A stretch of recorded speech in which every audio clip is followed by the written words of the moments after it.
45ers.ca vous amène à bord du dernier bijou de la Marine nationale française, la Frème Aquitaine.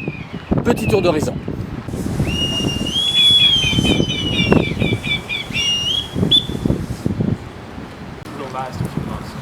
To see this ship firsthand brings home the point that there have been massive improvements made in onboard equipment, in the design, in the use of the material to provide the same type of capability. So we are very inspired when we look at this vessel, and we look to the future for the next generation of ships for the Canadian Navy.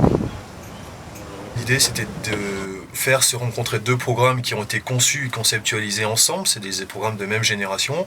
Et on arrive avec un hélicoptère nouveau sur un bateau nouveau pour vérifier que ce qui a été décidé et conceptualisé par nos ingénieurs fonctionne également. Donc il y a un côté challenge, il y a un côté développement, il y a un côté projet qui est très sympa, en plus évidemment de l'agrément du vol et des missions de cette appareil.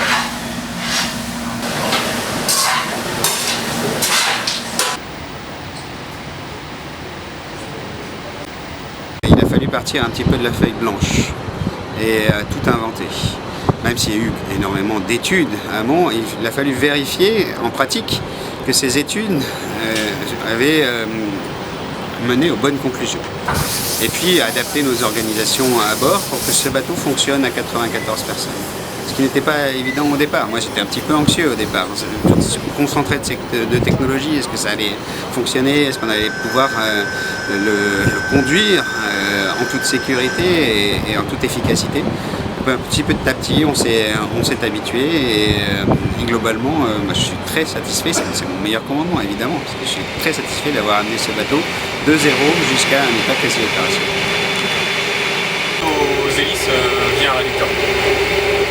D'une manière générale, c'est d'abord une coopération opérationnelle sur le terrain qui a été éprouvée au cours de ces dernières années sur plusieurs terrains qui sont l'Afghanistan, la Libye avec les engagements aériens et tout récemment le Mali et encore aujourd'hui avec la mise à disposition du C-17. C'est aussi beaucoup d'échanges, de plus en plus d'échanges qui sont d'ailleurs convenus lors de ces visites des chefs d'état-major, parce qu'en un an finalement les 4 chefs d'état-major se sont rencontrés. Et c'est l'affectation de plusieurs officiers. Il y a donc des officiers canadiens à bord de bâtiments français, en unité aérienne ou dans l'armée de terre et réciproquement.